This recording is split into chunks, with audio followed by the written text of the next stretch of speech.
5, 4, 3, 2, 1. But who's counting, right? And his name is Major. Oh, ladies and gentlemen, please welcome Major Garrett. From the nation's capital. Major, fantastic. It's The Takeout. This is a major achievement. With CBS News Chief Washington Correspondent, Major Garrett, yes, CBS, yes, hi. Major Garrett. Major, that's nonsense, and you should know better. Is Major out of the doghouse? The answer is yes. welcome to the very best part of my broadcast week. This is an interesting episode of The Takeout. It will come to you in two parts. Part one we did earlier this week with our guest, Senator Bill Cassidy, Republican of Louisiana. That part you'll hear after segment one. It's going to be a substantive and deep conversation about Medicare and Social Security and their future. Some might say Senator Cassidy is reckless in his political courage in talking about those. You can make up your own mind. But in this first segment, we're going to try to break down where things are on the basically midday June 1st with Senate consideration of the House-passed bill to raise the debt ceiling, suspended until January 2025, and do other things. Senator Cassidy, thanks for making time for us on this Thursday. Good to see you. Hey, Major, very good to be with you. So, as you understand it, Senator, and I know for our audience, you're going to be listening to this sometimes Friday morning, sometime midday Friday, sometime over this weekend. As best you can, Senator, explain to my audience what they're likely to see this weekend, and do you still believe this debt ceiling legislation will pass and default will be averted? I do think that the debt ceiling will pass and default will be averted. What you'll see over the next several days is an attempt to address concerns that have arisen as the deal has been more closely examined. I'll give an example of a couple of those. And you said when we sat down for lunch with that great chicken pot pie I had at the Dubliner, that you like to get occasionally weedy and nerdy. Yes, absolutely. Tie it on, we'll be a little weedy and nerdy. Okay. On the top level, there'll be a 1% growth in the defense spending, defense discretionary spending, a 1% growth. Now that is below the rate of inflation. And as folks point out, the world is a more dangerous place. We are supporting the Ukrainians, frankly, as a secondary goal to weaken the Russians. But also we're attempting to counteract a rise in the Chinese military force. There is going to be a 4%, I think I have that right, or 5% decrease in non-defense discretionary. So you can say, well, military is doing relatively well compared to.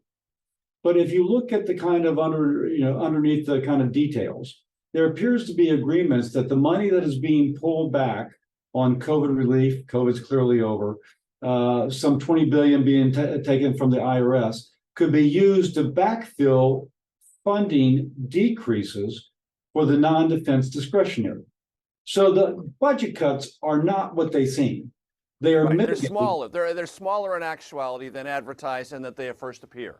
Correct. And so if you're speaking about savings, iffy. I'm told that there's $1 billion net loss on the side of non-defense discretionary. It doesn't account for inflation. Let's just concede that. Understood. Okay, so then what will we do? One way to potentially mitigate that is and Democrats, some Democrats are advocating this too, is that you would make up for the military spending in a later bill. That would be specifically for building ships to address China, for example, or to support what's happening in Ukraine. So you may be able to mitigate that. The second piece of heartburn, and now we go to the next level, is next year, if the Senate and the House are unable to pass all 12 appropriation bills, right, there is an automatic 1% cut. 1% cut. But as it turns out, that is a true 1% cut on the defense discretionary. But because there was a 4% cut or 5% cut for non-defense discretionary, and now it goes back to 2023 with only a 1% cut, they actually get a 4% raise. Right. So you can imagine there's some suspicion that this is all a setup in which defense will get hammered, in which non-defense discretionary will be relatively held unscathed. And Senate Republicans don't want to be responsible and don't want to be blamed for a net loss to defense from their perspective with a net rise in non-defense. Correct. And by the way, the idea was that under the previous few years, under the previous 2 years under the Biden administration, there's been a big growth in the non-defense discretionary. Right. A big growth. So let me ask you this, Senator, because this is the key. This is what it all comes down to, ladies and gentlemen. The House has passed this piece of legislation. If the Senate amends it in any way, shape, or form, it has to go back to the House for approval. Will this legislation have to be sent back to the House, elongating the process for getting it to President Biden's desk, or can these issues, in your word terminology, Senator, concerns, be resolved absent altering the legislation? Well, it is possible for the House to have a session without the full House present and those present voting for it. It's happened before. Yeah, no, I know it's possible. It's just complicated. So, for example, if we take another issue, which I don't think the House would object to, Section 263 says that if a federal agency passes a rule which costs over $1 billion to implement, then they've got to find some way to pay for it. But Section 265 says the president can waive that, or at least the Office of Management and Budget can waive that. Well, since OMB Secretary Young, who's a wonderful person, I really have great admiration for her, she said, "Oh yeah, we will waive that." It's like whatever you thought you were getting with that, they've already said, "Oh, we're going to waive Section 263." So there'll be an amendment to repeal the ability to waive. Okay, Now, so if that amendment passes, I imagine there won't be an objection on the House side, and it'll just go like that. but you know, Senator, as well as I do, that there is, within the larger global economic conversation, still low-level concern that this thing could get off the rails. Will it get off the rails, or do you still believe it can, in maybe gradualist procedural sense, grind through this weekend and still get to the president's desk by Monday or Tuesday morning at the absolute latest? I absolutely agree. It'll be signed by Tuesday morning at the absolute latest. Now people are going to be anxious because people choose to be anxious about some things. As I've mentioned, I think I mentioned to you when we had lunch, I am far more anxious about Social Security going insolvent in 9 years, and the people who wish to be our presidents all denying that there's a problem. That creates more anxiety in me than this not being signed by Tuesday morning. What does it say to you, Senator Cassidy, Republican from Louisiana, that in the House consideration, more Democrats voted for the bill than did Republicans? Well, one, it tells you that the two chambers are very close, right? Secondly, it tells you that the White House was lobbying for it tremendously. But a majority of Republicans voted for it, a majority of the majority. Correct. So I don't think there's great significance to attach to that. There's always a, vote no, but hope it passes caucus. So you can also say that. And there are some House Republicans who said this deal, from their perspective, is so bad, Speaker Kevin McCarthy should be ousted for it. I know you don't get involved in other chamber politics, but just as a Republican, what do you think about that?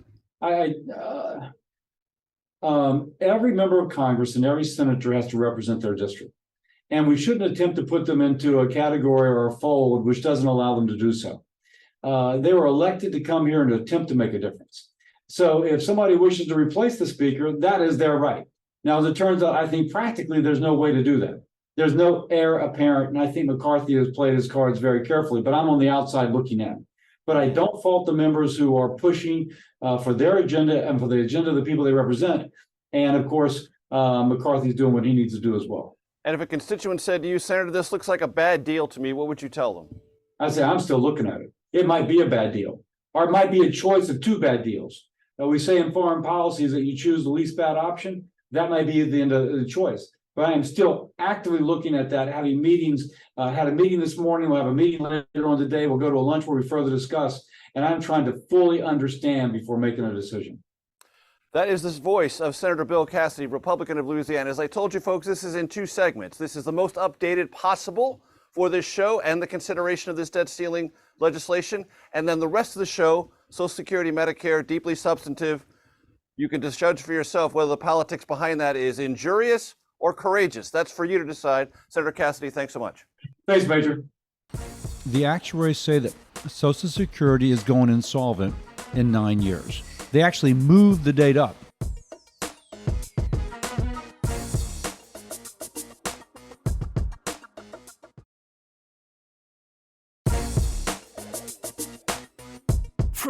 CBS News. This is The Takeout with Major Garrett. As promised, this is the rest of our conversation with Senator Bill Cassidy, Republican of Louisiana, recorded May 30th at the Dubliner at lunchtime. Enjoy. Welcome back to the Dubliner. Lunch, I'm happy to say, has arrived, and that is a glorious chicken pot pie in front of Senator Bill Cassidy, Republican, Louisiana. I've got my fish and chips, so we will eat and chat, and that's part of the vibe here at the Takeout. So, Senator, as I read analysis of the bill to avert the default and raise the debt ceiling, it says that there will be nominal cuts in discretionary spending for the next 2 years. Are they sufficiently large for you? Are they large enough? Well, Or should they be larger, maybe, is a way to phrase that more succinctly? you've got a lot in there. Again, for context, a lot of discretionary spending was really increased dramatically when Democrats passed on a strictly partisan vote a $1.9 trillion package. And I'll note that prior to that point, inflation was non-existent, and since that point, inflation has raged out of control. It was supposedly about COVID relief, but the pandemic was clearly phasing out, and this really was about them establishing spending priorities that they wanted to, by golly, we're going to spend the money no matter what. It's cliche, but the kind of image of a drunken sailor really comes to mind. So they just had to spend the money. I would have liked to have seen a lot more of that rescinded. And I don't want it to become a baseline. Okay, now we've got to increase, for inflation's sake, all this elevated baseline going out into perpetuity. And Period. for the audience's benefit, baseline refers to last year's spending allocation. Anything lower than that is below the baseline, and you like to maintain the baseline and then build on top of it in future years. So we think of the military. We've obviously got China's rise, Ukraine, et cetera. So they're going up 1%, but inflation is 6 to 7%. So you're not keeping up with inflation. Therefore, there's some cut. So if you artificially elevate your baseline, if you bump it up 5 to 10% because of a one-time infusion in cash, and now that becomes a part of which you've got to keep up with inflation, that effectively is increasing spending above that which you agreed upon on a bipartisan basis. Would I have liked to have had more cuts there? Yes. On the other hand, I'll go back to saying at least we got them to acknowledge before the American people that there is a spending problem. They're still not touching the real drivers of what's putting us in trouble, but at least they're acknowledging that there's a problem. That's a head start. That's a start. And the president finally showed some leadership. We need the president to show more leadership, and I have to kind of draw from this that at least he's engaging, and that's a good thing. Do you think there's any risk that even if default is averted, there could be a downgrade in our credit rating because of the uncertainty around this entire process? I'm not from Wall Street. I tend to think not. But we are still the world's safest currency. But I will also point out the very fact that we're discussing this is one more reason why Biden should have been engaged and not postponed it for 100 days like we talked about in the last segment. There was considerable conversation all last year from Republicans about $80 billion spent on the Internal Revenue Service. Some of that money will be reprogrammed, but not until later years. Do you think that is still an issue for Republicans, and are you one of those Republicans who believe that allocation for the Internal Revenue Service is not meant to improve the processing of tax returns, but meant to create audit nightmares for middle-class taxpayers? So if you're watching this, you'll notice that Major did a great job. He stretched that question out so that I could get my too hot bite of my chicken pot pie at least cooled off so I can talk with it. When they passed that $80 billion, the concept was that there's so much money out there that cannot be regained that it will pay for itself. The CBO did not score it that way. CBO says that every administration claims if they increase funding for the Internal Revenue Service, it pays for itself. Now, there may be dollars out there that we're not getting. How could there not be? But the fact is that $80 billion was an expenditure which was said to pay for itself and even more so. In reality, CBO says, based upon history, it never happens. Now, I do not object. In fact, I applaud a concept that every American should pay which by law they should pay. Do I think that the IRS has a track record of proving that it can do so? Do I think the IRS is going to be able to go out and hire a bunch of forensic accountants to do this when they've not been able to? No, I don't. Do I think even that the IRS can upgrade their computer systems adequately? No, I don't. And I say that because I submitted for the record in a hearing newspaper articles since 1980 where the IRS is consistently missing deadlines to upgrade their computer systems. So it's somewhat of a dysfunctional agency, and I'm not sure giving it more money necessarily increases its productivity. Do you associate yourself with the comments of some Republicans that any increase for the IRS is, by its very nature, a threat to middle-class taxpayers and a pathway to harassment? No, I don't. Okay. I've had my identity stolen, and I was told it's because their systems are so outdated that the identity being stolen was a function of the fact that they're, using some archaic computer system. So they do need to upgrade their computer systems. That's going to take money. So I think we have to approach it with a certain level of sophistication. By the way, I'll also point out that the Intelligence Service and Department of Defense have actually outsourced this to companies like Microsoft and AWS. So I actually think there's a better way to approach it, but that's an aside. Yes, do they need to upgrade? Yes, they do.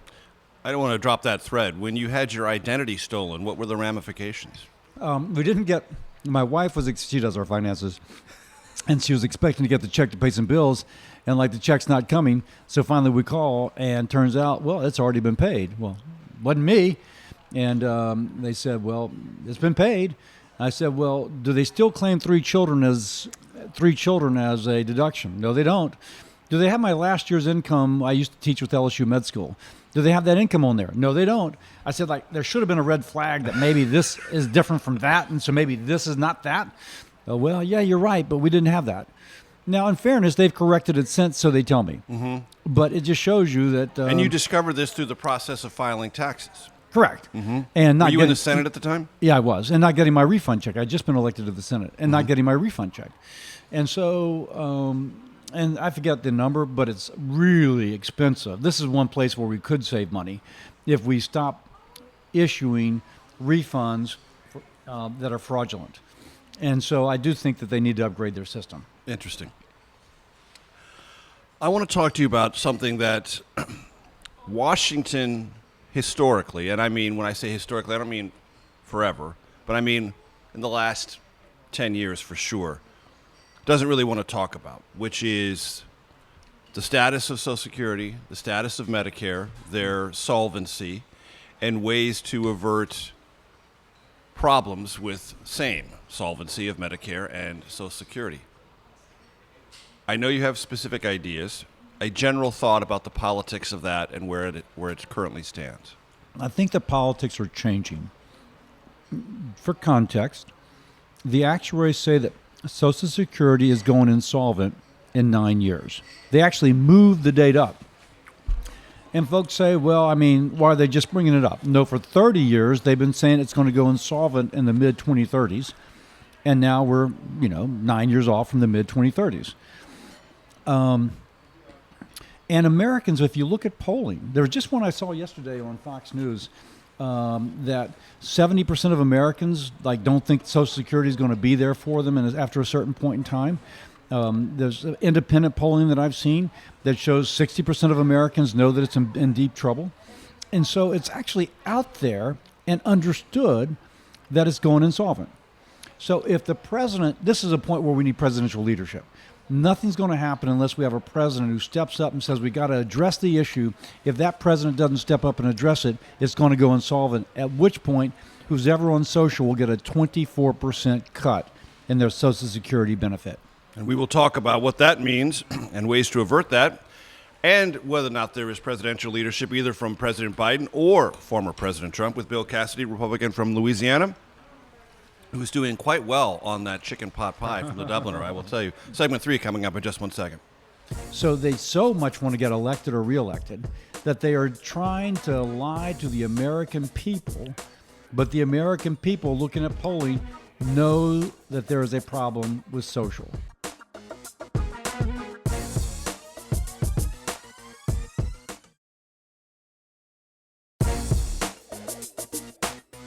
From CBS News, this is The Takeout with Major Garrett. Welcome back to The Takeout, our host restaurant, The Dubliner. It's the lunch hour, and as the kids said about 20 years ago, Senator Bill Cassidy is absolutely crushing his chicken pot pie. So, because we nerd out on this show with some regularity, because I am an incorrigible nerd when it comes to things Washington. So, we have two programs, Social Security and Medicare. Social Security, as you mentioned, due to reach insolvency, which means it doesn't disappear entirely. It just can't pay the benefits at the rate it is accustomed to paying them. And to keep paying them, if it reaches that date of insolvency, 2037 is projected by the trustees, one of two things would have to happen.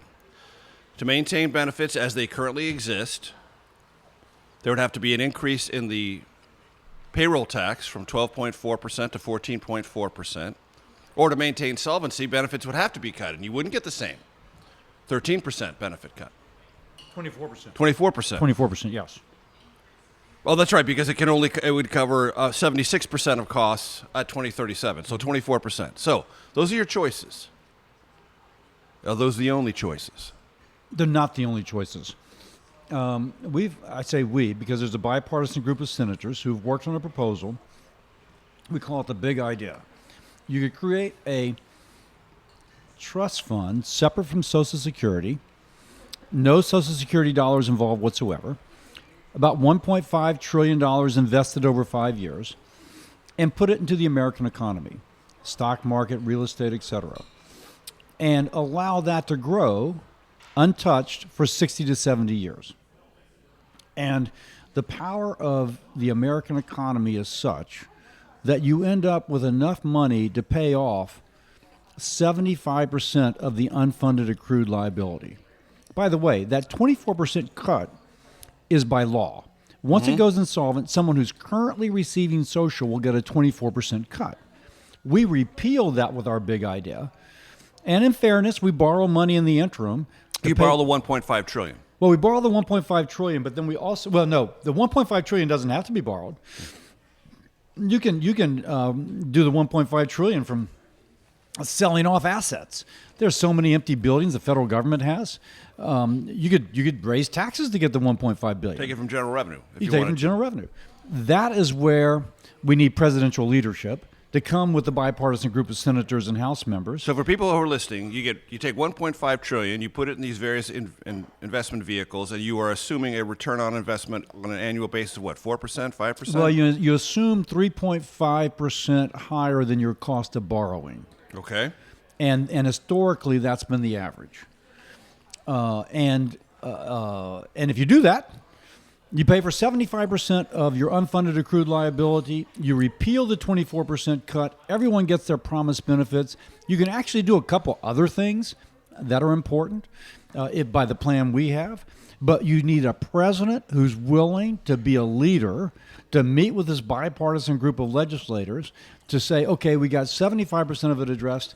We need to agree on the remaining 25%.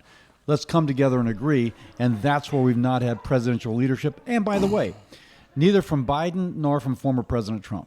Right, because both say we don't have to do anything right now. Both, and 70% of the American, 60 to 70% of the American people know that's false. So they so much want to get elected or reelected that they are trying to lie to the American people, but the American people looking at polling know that there is a problem with social. And so what does it tell you when the current president of the United States and the current leader for the Republican nomination both don't want to touch this? Even though you can cite that polling data, they're believing otherwise, and they're acting according to their own instincts about where this issue actually is as opposed to where it theoretically is. I can't speak to their instincts. All I can speak is to the need of the United States of America to have leadership. And people say, well, Social Security is the third rail. Letting current beneficiaries getting a 24% cut in benefits should be the third rail. That should be the third rail. We should not allow that. If that happens, the rate of poverty among the elderly will double. I saw something recently, something like 2/5 of boomers have no other retirement plan than Social Security. So this is going to be a real dramatic decrease in income for seniors. And we should just prevent that, both for the sake of those seniors and for the sake of our country. And we've got two leading candidates for president, both of whom are ignoring the issue. And this will be here sooner than they think. Oh, yeah, 9 years. 9 years is not long. And by the way, I can promise you, the idea is that the only time you ever reform Social Security or Medicare is when there's split government, because whatever party is out of power will demagogue the issue for political advantage. So we actually kind of to our advantage right now that we have Democrats and Republicans controlling different parts of the Congress and the presidency. So that's why just no leadership now is so harmful. And what are your thoughts about Medicare? Medicare Part A, which covers hospital and nursing facilities, due to reach insolvency even sooner than Social Security. Yeah, so I'm a doc. Oh, I work gastroenterologist, correct? Gastroenterologist, hepatologist, which is a liver specialist. But you say hepatologist, and I tell folks, people think you're doing snakes or venereal disease. So I'm a liver specialist. My practice was in a hospital for the uninsured and the poorly insured. I know the importance of Medicare to make sure that people have the health care that they need. The program is going insolvent in 4 years or 5 years. It just recently lengthened. Right. Again, just like with social, when that happens, the amount going out will automatically decrease, so there's not an imbalance between the amount going out and the amount available to pay, which means providers will get a 24% cut. And the reason that is, folks, is because neither Medicare nor Social Security can borrow against their reserves. They cannot, under law. So if there's insolvency, if there's not enough covering it, the benefit cut is automatic. Automatic, by law. You can't stop it. Now, by the way, if you try and stop it, at least for Social Security, if you just try to borrow your way out of the problem with social, over 75 years, it would cost you $560 trillion. Just mind-boggling. Mm-hmm. It would give us a debt-to-GDP ratio equal to Greece and Venezuela. So what do you do about Medicare? So Medicare, there's no silver bullet, but there's silver buckshot. Silver buckshot, not bad, okay. You work on the margin and all these different things. Now, as a physician, I find the best way to ever address a problem in spending is to give the patient the power. If you give the patient and her physician the ability to form a partnership which guides her into the wisest way to spend the money, wisest for her health and wisest for her pocketbook, you save a lot of money and she gets better outcomes. How do you do that? One example. Currently, you can have two places where a doctor does surgery. One could be a hospital and one could be an ambulatory surgical center. If you do the surgery in the hospital, it may cost you $50,000. If you do the surgery in the ambulatory surgical center, it may cost you $20,000. So now there's some reasons the hospitals will say, well, we need to have a little extra for this and that. But the reality is that we really have tilted our payment towards a higher cost setting of care. The patient, she has got a deductible. She's got coinsurance. If she were informed that here you're going to spend that much more and over there you're going to spend that much less, and by the way, the outcome is the same or maybe even a little better in the other place, if she really knew that, she's going to go to the place which is best for her pocketbook and at least equal for her health. We need to give her that power of knowing that it's cheaper for her to go to the other place. Two cardiology practices. One's owned by the hospital. The other is freestanding. She's going to pay maybe 3 times more at the hospital base. At the hospital base. She should know that. There should be price transparency. She should be told up front, this is what your out-of-pocket's going to be here, and this is where it would be if you were someplace else. If you do that, she votes with her feet to the place where she spends a little less. By the way, that means that Medicare saves some money, and her outcome is just as good. And when Medicare saves money, ladies and gentlemen, just think about it this way. In this current fiscal year, Medicare accounts for about 20 to 21% of all healthcare spending in this country and 12% of the federal budget, so savings can matter. Again, Senator Cassidy crushing it on the chicken pot pie here at the Dubliner segment for the Takeout coming your way in just 1 second. You can certainly imagine the ability of AI to improve the ability to diagnose.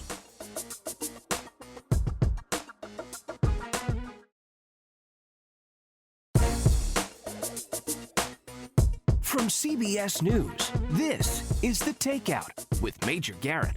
Welcome back to the Dubliner and our conversation with Republican Louisiana Senator Bill Cassidy, also a doctor, liver doctor, but we go with a gastroenterologist for the reasons he outlined earlier. I want to ask you something about a topic that fascinates me, artificial intelligence. I've read many stories about it.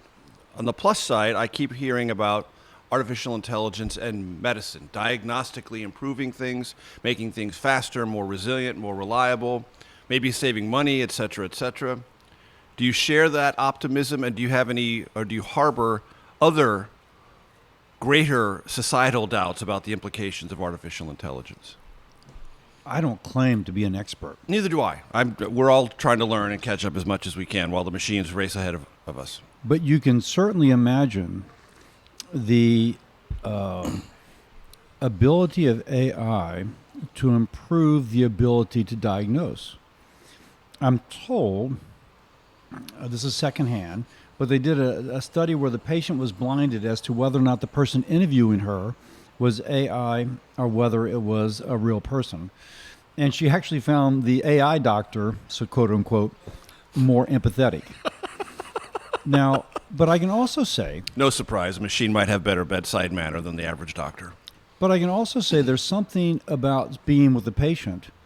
Those little, in card playing, they call it a tell. Mm-hmm. A little bit of a tip that there's something going on. Mm-hmm. It may be... hesitation in an answer, something evasive or vague. Yes. Or it could just be a little cloud of concern that they don't even realize, but that cloud of concern tells you that you need to delve a little bit there. That is the unspoken communication that we all do every day.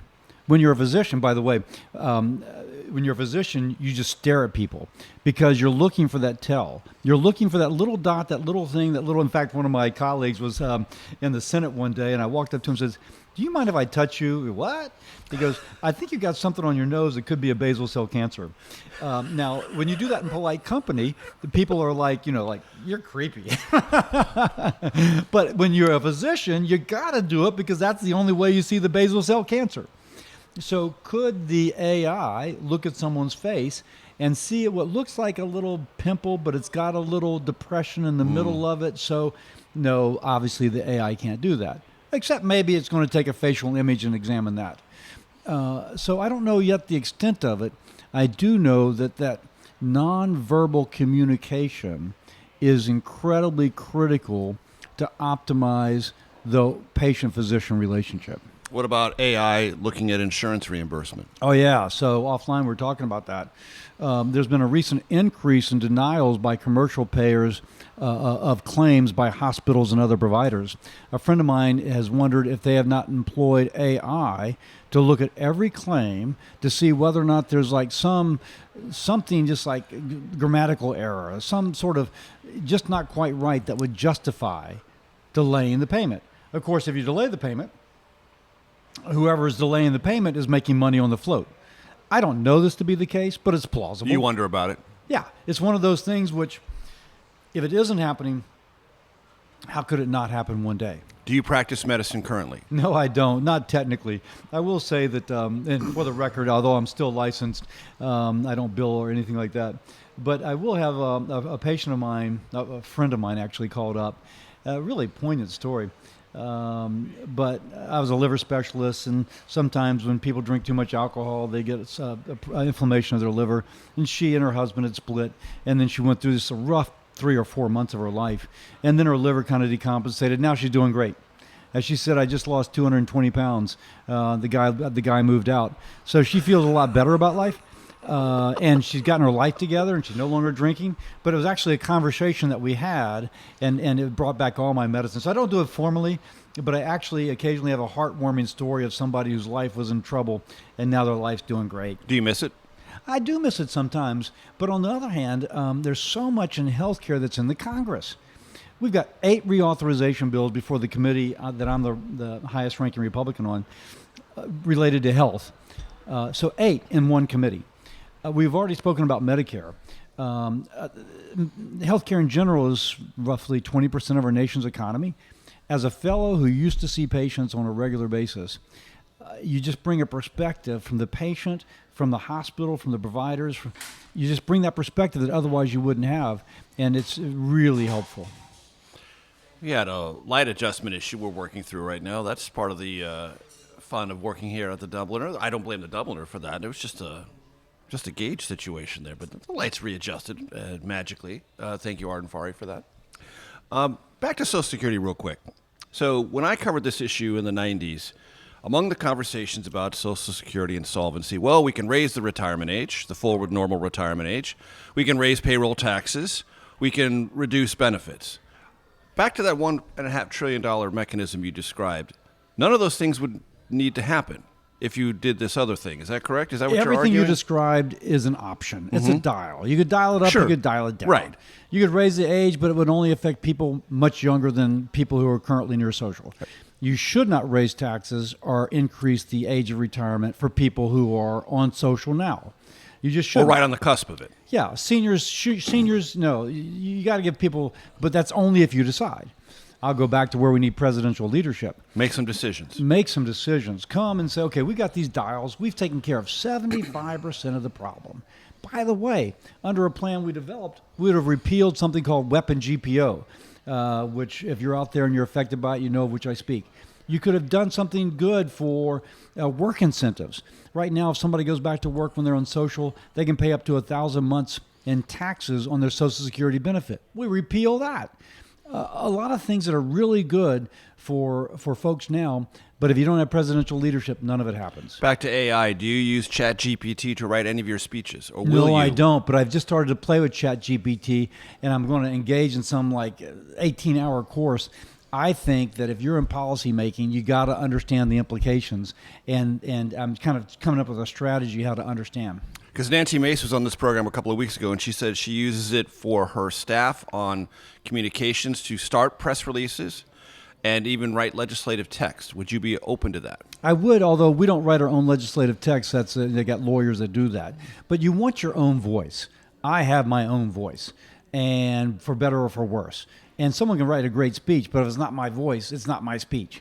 And I just feel like you and I talking, you're talking to me, not Nancy. So therefore, it should be me talking, not her. Right. And in the grand scheme of things, there are those who fear that machine learning and artificial intelligence will overtake everything and come to the conclusion that we are the most invasive species on this planet, and our days are numbered as a result. Well, I know that's sci-fi, but it's not out of the realm of where this conversation is heading. I heard a military officer recently say that they've got to have ethics in terms of how to use AI. I listened to something over the weekend about how we need, a book I'm listening to, about the U.S. and China need to come to an international convention on how to use AI on the battlefield. So I think there's some of that, but I think that we can anticipate it. That is the voice of Bill Cassidy, Republican from Louisiana, our special guest here at the Dubliner. We had a great lunch, and Senator, thanks so much for the conversation. Stay tuned for your Takeout Outtake Especial. President Trump was highly associated with the Republican for Senate, senatorial candidate this past cycle, and in each place, his endorsement appeared to be the kiss of death.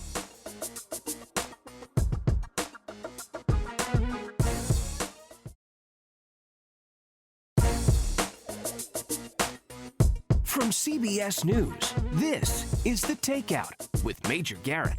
Welcome to your Takeout Outtake Especial. Dubliner is our host restaurant. Senator Bill Cassidy is our guest. Senator, give me your assessment as it currently stands of the Republican presidential field in 2024. Well, obviously, it looks like President Trump at this point is the strongest position, but everybody has noted the legal issues that he has.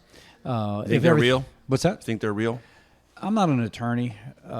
Attorneys seem to think they're real. The one in New York seems to be totally made up. The one in Georgia seems to be real.